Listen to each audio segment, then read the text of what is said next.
열왕기상 15장 25절에서 30절까지 말씀을 봉독해 드립니다. 열왕기상 15장 25절에서 30절까지의 말씀입니다.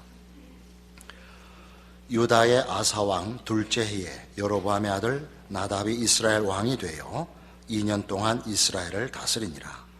그가 여호와 보시기에 악을 행하되 그의 아버지의 길로 행하며 그가 이스라엘에게 범하게 한 그 죄 중에 행한지라. 이에 이사갈 족속 아히야의 아들 바아사가 그를 모반하여 블레셋 사람에게 속한 기브돈에서 그를 죽였으니 이는 나답과 온 이스라엘이 기브돈을 애워싸고 있었음이더라. 유다의 아사왕 셋째 해에 바아사가 나답을 죽이고 대신하여 왕이 되고 왕이 될 때에 여로보암의 온 집을 쳐서 생명 있는 자를 한 사람도 남기지 아니하고 다 멸하였는데 여호와께서 그의 종 실로 사람 아히야를 통하여 하신 말씀과 같이 되었으니 이는 여로보암이 범죄하고 또 이스라엘에게 범하게 한 죄로 말미암음이며 또 그가 이스라엘의 하나님 여호와를 노엽게 한 일 때문이었더라. 여로보암은 하나님 믿기를 거부하고 그 자신이 우상을 섬겼을 뿐만 아니라 이스라엘 백성들로 하여금 우상을 섬기게 하여 하나님의 심판 아래 처해지고 하나님의 경고하신 대로 그 가문이 비극적으로 멸절됩니다. 이 열왕기 15장과 16장에 걸쳐서 이제 북왕조 이스라엘의 여러 왕이 등장하지만 저들이 계속되는 모반과 반란으로 얼마 왕권을 이어가지 못하고 계속되는 정치적인 불안과 혼돈 속에 휩싸이는 모습을 우리에게 보여주고 있습니다. 이 문제를 우리가 성경 속에 기록되었다고 해서 종교적인 분야, 종교적인 사건, 종교적인 내용으로 국한시키지 않도록 조심해야 됩니다. 기독교 종교는 온 우주 만물과 역사의 주인이 하나님 한 분뿐이시라는 것을 선포하고 있고 우리는 그것을 믿는 사람들입니다. 그러나 우리가 살고 있는 현대라는 시대 속에서 우리는 종교가 정치, 경제, 사회, 교육, 종교 이렇게 나뉘어진 세상을 이해하는 여러 분야 속의 한 분야로 치부되는 그런 세상의 이해 속에서 살고 있습니다. 우리의 신앙들도 당연히 세상의 이해와 이렇게 결부되어 자신도 모르는 사이에 기독교 신앙이 하나의 종교의 영역에 제한되어 삶에서 세상적인 조건과 수단, 원칙의 보너스 같이 이해되는 이런 일들을 생각 없이 가지곤 합니다. 그래서 오늘 이 내용을 가지고 우리 기독교 신앙이 가지는 바 그 절대적 진리와 그 진리의 온 우주적 그 통치권에 대한 이해를 도모하려고 합니다. 여로보암의 아들이 이제 그 바아사에게 죽임을 당하고 이제 그 가문이 멸절되는 사건이 오늘 본문인데요. 이 일은 계속되는 악순환을 낳습니다. 한번 어떤 도덕적 기준이 무너지면 걷잡을 수 없는 비극이 찾아온다 하는 것은 역사 속에서 우리가 자주 만나는 현실입니다. 이러한 일들은 우리가 살아온 20세기에서도 역사적으로 그대로 증거되고 있는데 우리는 자주 놓칩니다. 20세기가 경제적인 진보가 있었다는 것 때문에 우리는 20세기를 그렇게 비극적으로 생각하지 않는 경향이 있습니다. 그러나 20세기는 사실 인류 역사상 아마 가장 참혹한 세기였을 수도 있습니다. 두 차례에 걸친 세계대전이 일어났고 여러 이념과 새로운 이상들로 인하여 사회 공학이 시험된 시대입니다. 이런저런 이념을 현실화해보고 이상을 추구하는 많은 그 시행착오가 일어나서 우리가 잘 아는 나치 정권이나 공산 정권이나 캄보디아의 폴포트 정권 같은 이상주의를 표방하고 실제로는 참극을 만든 여러 현실을 사실은 20세기에 우리가 경험했습니다. 20세기에 이런 우리가 역사적으로 겪었던 일들은 오늘 우리가 본 열왕기상 15장 또 16장에 나타나는 북왕조 이스라엘의 왕들이 하나님을 배신하여 일어난 일과 무관하지 않습니다.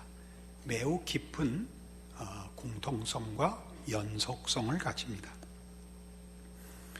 20세기의 비극들은 가장 근본적으로 도덕적 상대주의 때문에 일어난 비극입니다. 도덕적 상대주의란 도덕이 절대적 근거 위에 서 있지 않고 상대적인 권위와 내용 위에 서 있는 것을 말합니다. 그러니까 도덕적 상대주의란 그동안 서구 사회를 지탱해왔던 유대 기독교적 신앙 전통과 권위를 인간의 가능성에게 내어준 것을 말합니다. 그래서 20세기는 바로 이 전통적인 종교 권위의 질서에서 인간 권위의 질서로의 대체가 만들어낸 비극들이었던 것입니다. 우리가 쉽게 지금 비극이라고 결론을 내리는 것은 너무 기독교적인 시각에서 보는 편파적인 발언이라 이렇게 생각할 수도 있습니다. 그러나 좀 더 차근차근 살펴보면 그것이 이렇게 편파적인 것이 아니고 세상을 기독교적인 시각을 가지지 않고서는 제대로 꿰뚫어 볼 수 없다는 것을 알게 됩니다. 19세기에 20세기를 좌우하는 정신적인 영향을 미친 세 사람의 대표적인 인본주의자가 등장합니다.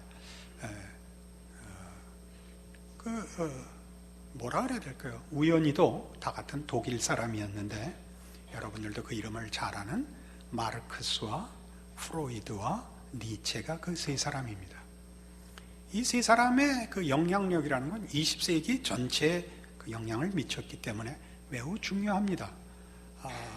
마르크스는 인간 활동의 동인이 경제적인 이익이라 이렇게 주장한 사람이고, 프로이드는 인간 활동의 동인이 심리적인 것이라, 니체는 그동안 서구 사회가 가졌던 종교가 인간 활동의 동인이라는 것은 환상이라 이렇게 해서 세 사람의 공통성은 다 도덕적 절대주의, 하나님만이 의로우시며 의롭게 하실 수 있고 그분만이 생명이고 진리라 하는 기독교 전통 권위에 대하여 반대하고 인간에게 자율성을 부여한 학자들입니다. 인간의 가능성과 인간의 그 능력을 믿었던 것이죠. 그러나 20세기에 들어와서 이런 일들은 말하자면 도덕의 절대적인 근거가 되는 권위와 진리가 깨지자 그것을 대체할 것이 무엇이냐 하는 문제에서 인간으로는 답이 잘 되지 않는다는데 사실은 갈등을 겪게 됩니다. 사람이 모든 사람을 항복시킬 만한 보편적 진리와 권위를 가지기엔 턱없이 부족하다는 것을 우리가 20세기 내내 보게 됩니다. 그 시행착오가 20세기의 역사였죠. 이것을 메꾸기 위하여 가장 많이 오용된 것이 정치입니다. 말하자면 권위의 부족을 권력으로 메꾸려고 한 것이죠. 그러니까 정치는 수단이지 내용은 아닙니다. 그러니까 그 정치를, 권력을 휘두르는 자가 어떤 내용을 가지느냐에 따라서 정치는 이렇게도 저렇게도 쓰일 수 있었던 것이고, 앞에 언급한 그 대표적인 히틀러나 레닌, 스탈린 또는 폴포트가 도덕성을 가지고, 그러니까 이념과 이상을 가지고 정치를 수단으로 사용했지만 결과는 참혹한 결과를 낳은 데서 우리가 그 본질을, 그 비극의 본질을 꿰뚫어 볼 수 있습니다. 생각해 보십시오. 히틀러가 독일 국민의 메시아로 등장하는 겁니다. 그러나 실제로는 독일을 파멸로 이끌었고 500만이 넘는 유대인을 죽입니다. 그의 이념을, 그의 이상을 구현하기 위하여 사람을 잡아야 된다는 것은 굉장한 모순입니다. 레닌과 스탈린이, 특별히 스탈린이 죽인 사람은, 공산사회를 만들기 위하여 죽인 사람은 히틀러보다 몇 배나 많습니다. 몇 천만 명인지 실제적인 내용을 확인할 방법이 없이 죽였습니다. 다 말하자면 도덕적 상대주의자들입니다. 자신의 의지가 권위고 진리고 꿈이었던 사람들 때문에 일어난 일입니다. 폴포트 정권도 여러분 킬링필드라는 내용으로 얼마나 많은 사람을 무참히 죽였는지 잘 아실 겁니다. 이 사람들 다 이상주의자였다는 것 기억하셔야 됩니다. 한 나라를, 한 사회를 고급화하고 멋지게 만들자는 생각에서, 그래서 가차없이 사람들을 살육했습니다. 한 개인의 악행은 아무리 잔인해도 그 한계가 있다고 합니다. 그런데 그것이 이념이고 이상일 때는 한계가 없다고 합니다. 여러분, 무슨 민주주의나 공산주의 같은 이념을 지금 비교하려고 하는 것이 아니라, 그런 이상에 붙잡히고 그 이상을 가진 사람이 그것을 하나의 스스로가 신앙으로 이해하면 천륜을 어긴다는 사실을 아시죠? 자식들로 하여금 부모를 죽이게 합니다. 있을 수 없는 일을 자행합니다. 그런 비극들이 왜 일어났느냐? 참다운 도덕의 근거, 권위를 놓쳤기 때문이라 하는 것이 20세기 역사가 증언하는, 우리가 겪은 현실입니다. 그것은 여기 열왕기상에 나오는 북왕조 이스라엘 왕들의 난타전, 왕권을, 권력을 잡기 위한 비겁하고 참혹한 행위보다 적지 않습니다. 더 참혹하고 더 심각하고, 먼 나라 얘기가 아니고 이스라엘이라는 특별한 나라, 기독교라는 특별한 종교 영역에서 일어나는 것이 아니라 인간이라는 존재가 어느 장소, 어느 경우, 어느 때건 일으킬 수 있는 사고라는 점에 이 내용에 무서움이 있습니다.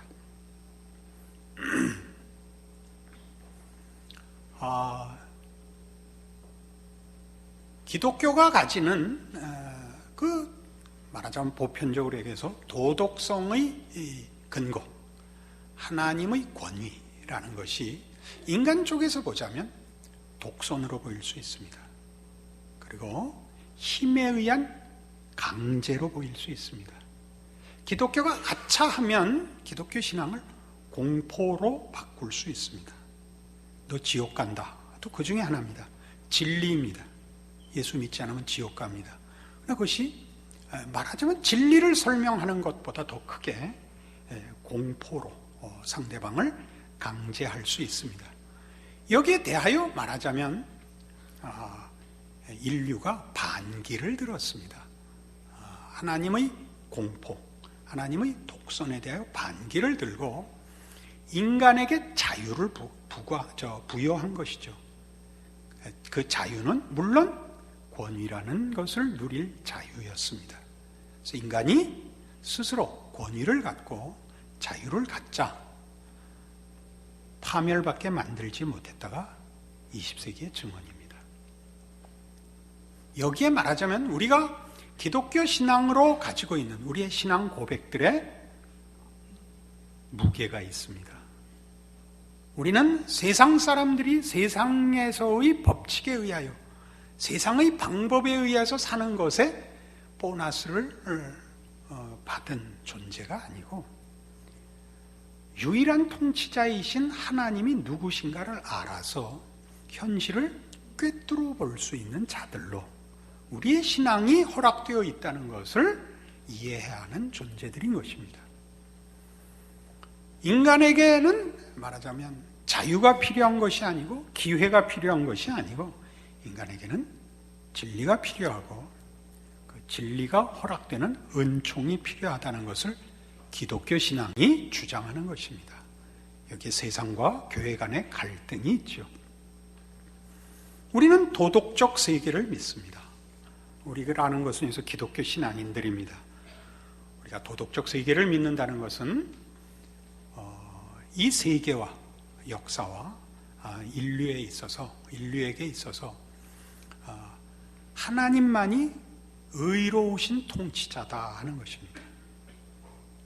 하나님은 의로우신 분이고 옳은 것을 좋아하시며 그른 것을 혐오하시는 분이다 하는 것을 우리가 알고 있습니다. 그분이 이 세상과 이 세상에 존재하는 모든 것과 그 흘러가는 궁극적인 목적에 대한 유일한 권위이십니다. 그래서 하나님은 우리에게 이 옳은 것과 그른 것 양자 간의 선택을 요구하시고 책임을 묻는 하나님이십니다. 이 책임을 묻는다는 것은 우리 보고 옳으라는 얘기이며 옳게 하시겠다는 의지의 선포입니다. 우리가 기독교라는 신앙이 하나님의 의로우심으로 인하여 우리를 율법적으로 의로워서 하나님을 만족시켜 그 보상을 받으라고 요구하는 종교가 아니라 이 세상을 만드시고 뜻하시는 하나님의 하나님 되시는 의지가 의를 지향하고 있고 의로우신 분이기 때문에 우리를 의롭게 요구하시며 그 의를 우리에게 결과시키려고 하는 분이다. 그리고 그것이 우리에게서 산출되지 않는다. 그 의를 우리가 만들어내지 않는다. 만들어낼 수 없다. 하나님이 만들어내신다. 라고 선언하는 것이 예수 그리스도의 성육신과 십자가입니다. 하나님은 의로우십니다. 우리에게 의를 요구하십니다. 그것을 만족시키기 위하여 역사에 개입하시고 우리 개인 영혼에 찾아오시는 하나님입니다. 그래서 우리가 예수를 믿는다라고 얘기하는 것은 천국 가기 위함입니다. 이렇게 아주 원색적이고 분명하게 답할 수 있습니다. 그러나 그 천국은 다만 이런 공간적 개념으로서의 내세일 뿐만 아니라 지금 하나님의 의로우심의 통치와 의롭게 하시는 은혜 속으로 부름을 받는 것으로 우리의 현실 속에서 누리는 천국이기도 합니다. 우리는 아까 본 오직 권력의 의지만 있고 절대적인 도덕적 근거를 가지지 못한 인간이 자기가 가지는 기회와 자유와 권력을 어떻게 남용할 수 있는가를 역사 속에서 확인할 수 있었습니다.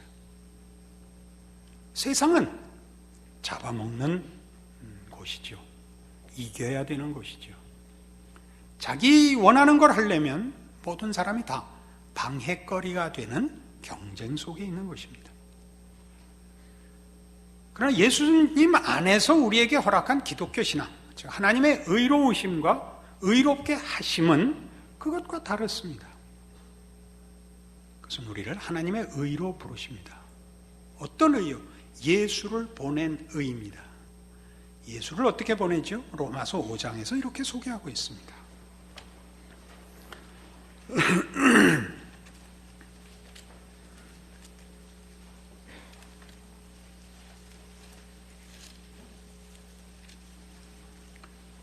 신약성경 244페이지 7절입니다. 5장 7절. 의인을 위하여 죽는 자가 쉽지 않고 선인을 위하여 용감히 죽는 자가 혹 있거니와 우리가 아직 죄인 되었을 때 그리스도께서 우리를 위하여 죽으심으로 하나님께서 우리에 대한 자기의 사랑을 확증하셨느니라. 기독교가 사랑이라고 하는 것은 우리 보통 세상에서 말하는 도덕성의 최고의 본질입니다. 하나님의 의로우심은 사랑이라 이렇게 얘기할 수 있죠. 하나님의 의로우심은 당신의 의를 나타내기 위하여 우리를 잡는 의가 아닙니다. 우리의 잘못을 심판하여 상대적으로 확인시키는 의가 아니라 우리를 구원하여 옳게 만들므로써 나타내는 의입니다. 그것이 복음이죠. 복음의 핵심은 하나님의 의가 우리를 용서하시고 회복시킴으로써 하나님의 의가 영광을 받으신다는 사실입니다. 그래서 신자된 복이 뭐냐? 자신의 뜻을 관철하기 위하여, 자신의 기쁨과 이상을 관철하기 위하여 누구를 잡을 필요가 없다는 데 있습니다. 우리만이 여기 있는 대로 의인을 위하여 죽는 자가 쉽지 않고 선인을 위하여 용감히 죽는 자가 혹 있거니와. 세상은 그렇습니다. 의인과 선인을 대접합니다. 그 가치를 인정합니다만은 죄인의 가치를 인정하는 데는 없습니다. 우리는 죄인을 위하여 자기가 죽을 수 있는 의로 부름을 받습니다. 우리는 그 의를 힘입었고 우리로 그렇게 살도록 부르고 있다는 사실에 우리는 기꺼이 아멘하는 사람들입니다. 세상의 평화는 누구를 죽여야 생기는 평화입니다. 세상의 만족은 누구 걸 뺏어야 됩니다. 우리는 그렇지 않습니다. 우리가 가지는 것은 세상이 채울 수 없는 것임을 알기 때문입니다. 우리의 만족과 평화는 하나님께 있고 예수 안에서 허락되어 있습니다. 우리는 세상에서 다른 사람과 만족을 위하여, 성공을 위하여 뺏고 빼앗는 싸움을 할 이유가 없습니다. 성실히 살아야 할 책임이 있습니다. 정직히 살아야 합니다. 노력해야 됩니다. 그러나 궁극적으로 신자된 자의 승리와 만족과 감격은 하나님께만 있습니다. 그래서 성경은 우리에게 하나님을 놓치는 것이 모든 것을 놓치는 것이라고 가르치는 것입니다. 하나님을 찾는 것이 모든 것을 얻는 것이라고 얘기를 합니다. 우리가 예수를 믿는다는 이름으로 현실을 외면하고 종교의 세계로, 종교의 영역으로 우리의 삶을 제한하여 우리끼리 서로 위로하고 살다가 천국을 맞이하자고 얘기하지 않습니다. 세상이 사는 모습 속에서 하나님의 하나님 되심을 제대로 직시하라고 얘기합니다. 우리는 위대한 성경 구절을 만납니다. 이사야 45장입니다.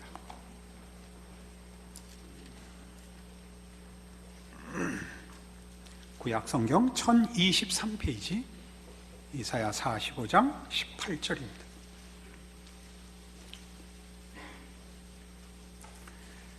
대저 여호와께서 이같이 말씀하시되 하늘을 창조하시니 그는 하나님이시니 그가 땅을 지으시고 그것을 만드셨으며 그것을 견고하게 하시되 혼돈하게 창조하지 아니하시고 사람이 거주하게 그것을 지으셨으니 나는 여호와라 나 외에 다른 이가 없느니라. 하나님이 천지를 창조하셨을 때 사람이 넉넉히 살만하게 만드셨답니다. 그러나 이 하나님, 생명의 근원이시며 진리의 근거이신 하나님을 놓치면 그러면 모든 것이 뒤죽박죽이 됩니다. 이 하나님은 19절에 나는 감추어진 곳과 캄캄한 땅에서 말하지 아니하였으며 야곱 자손에게 너희가 나를 혼돈 중에서 찾으라고 이르지 아니하였노라. 나 여호와는 의를 말하고 정직한 것을 알리느니라. 이게 무슨 말씀이죠? 하나님이 지금 통치하고 계시고 어떤 분인가를 명명백백하게 나타내고 계시답니다. 해가 분명한 것 같이 말이죠. 저것이 해다. 그걸 뭘 설명하겠습니까? 하나님은 역사 속에, 온 우주의 존재 속에 하나님이 어떤 분이시고 어떻게 통치하는가가 분명합니다. 하나님은 은밀히 감추어서 일하지 않습니다. 말하자면 우리끼리 몇몇 밀실에 들어가서 몰래 주문을 외워서 잠깐 만날 수 있는 하나님이 아닙니다. 온 세상 역사와 어느 장소, 어느 경우에도 하나님의 통치가 분명히 나타납니다. 하나님 싫어하는 방법, 악한 방법으로 쟁취한 것은 자기 것이 되지 않는다. 역사 내내 배운 것입니다. 그러나 사람들은 그걸 계속하고 있습니다. 우리 신자들은 우리가 가지는 신앙이 다만 이 세상의 혼돈과 무질서와 그 악한 것에서 간신히 나를 지탱해주는 자폭을 참고 살만한 그런 약속 어음같이 취급되어서는 안 됩니다. 신앙인으로 산다는 것은 놀라운 것인 줄 알아야 합니다. 모래시계라는 훌륭한 드라마가 있었습니다. 그때 그 모래시계가 나왔던 시대에는 그 드라마가 그 전에 것들보다 상당히 격전 없고 참 재미있었습니다. 거기 아주 그 기억할 만한 대사들이 많았는데 이 설교를 준비하다가 이 대사가 기억이 났습니다. 태수가 더 알기 쉽게 최민수 씨가 고현정 씨를 좋아하는데 뺏깁니다. 현실적인 조건으로 그때 맹세를 하죠. 남자가 힘이 없어서 자기 여자를 뺏기는 일일랑 나는 다시 당하지 않겠다. 그래서 힘을 모으고 정치 세력과 결탁을 해서 큰 세력을 이루고 옛날 자기가 모셨던 감옥에 가 있는 보스를 찾아갑니다. 보스가 면회실에서 묻죠. 태수야, 요즘 어떻게 지내냐? 형님, 저는 강한 사람이 될 겁니다. 그래서 보스가 이렇게 대답을 합니다. 태수야, 너 잘못 배웠구나. 너 강한 자가 발 뻗고 자는 거 봤냐? 그런 기가 막힌 성경 말씀을 인용합니다. 이 세상에 누가 강자입니까? 무엇을 가지면 행복합니까? 늘 하는 저 내세로 도피하려는 신앙적인 얄팍한 전술이라고 생각하지 마시고 이제 좀 살 날이 덜 남은 사람들 한번 곰곰이 돌아보십시오. 이 세상에는 답이 없습니다. 여러분 살아보시면 지는 게 분해 보이지만 이겨본 적이 없어서 저 잘 기억이 안 나지만 이겨갖고 편안한 사람도 없는 것이 사실입니다. 이기면 불편합니다. 예레미야 29장에 성경은 또 이런 말씀을 줍니다. 예레미야 29장입니다.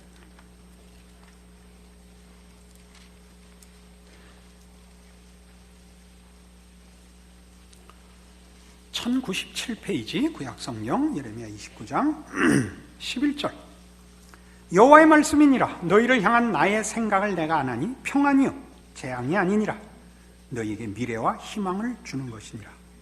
너희가 내게 부르짖으며 내게 와서 기도하면 내가 너희들의 기도를 들을 것이요 너희가 온 마음으로 나를 구하면 나를 찾을 것이요 나를 만나리라. 우리가 기독교 신앙을 구원이라는 말로, 그 구원이라는 말은 사실은 굉장히 깊고 넓은 뜻입니다. 그러나 그것이 마치 내세지향적인, 현실에서는 쓸 필요 없는 것으로 오해되는 현실이 되었습니다. 여기서 말하는 구원은 이겁니다. 하나님이 누구시냐를 아는 것입니다. 그 하나님과 묶이는 것입니다. 하나님은 우리를 복주기를 기뻐하시는 우리의 하나님이십니다. 왜 우리가 우리를 더 잘 편들 수 있다고 생각하기 시작했을까요? 왜 하나님은 내 사정을 나보다 모른다고 생각하기 시작했을까요? 우리가 우리 자녀를 길러보면 참 괴이하게도 그 사실을 반복적으로 봅니다. 자녀들은 부모가 자기 편이라고 생각지 않습니다. 사소한 데서 그 마음을 닫습니다. 아주 큰 거 해준 거 모르고 사소한 것에서, 여러분들도 혹시 그러지 않습니까?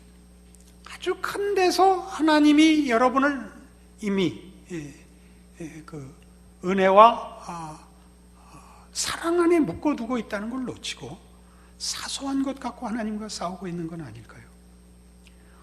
우리 현실에서 하나님의 하나님 되심이 드러나지 않는 곳은 없는데 우린 미쳐다 못 보는 것 아닐까요? 이게 오늘의 가르침입니다. 여러분의 신앙 고백은 여러분이 이해하는 것보다 훨씬 큽니다. 하나님을 아버지로 부르고 하나님의 의로우신 통치와 선하신 인도하심 속에 있다는 것은 사실 여러분 겁날 것이 없는 인생인 것입니다. 여러분은 여러분 혼자 책임지고 있는 인생이 아니며 세상이 하나님을 이길 수 없듯이 여러분을 이길 수 없습니다. 이 점 분명히 하셔서 하나님의 사람으로 사는 것이 보이는 권력으로 나타나길 바라지 마시고 그의 의로우심과 선하심의 부름을 받은 하나님의 자녀라는 이름이 갖는 넉넉함, 용서하고 지고 웃고 나누고 사는 진정한 예수 그리스도 안에 있는 하나님의 구원으로 여러분을 내어 맡기는 승리와 감격의 인생이 되기를 권합니다. 기도하십시다. 하나님 아버지의 은혜를 감사합니다. 하나님의 자녀로 사는 것은 놀라운 축복입니다. 하나님의 자녀라는 이름으로 사는 것은 이름만의 것이 아니요 하나님의 자녀라는 놀라운 성품과 도덕과 고급한 인격으로의 허락입니다. 우리 지고 살 수 있는 내용이 있는 자들입니다. 나누어 주어도 부족할 것이 없는 사람들입니다. 웃을 수 있게 하시고 감사할 수 있게 하시고 질 수 있게 하시고 용서하게 하시옵소서.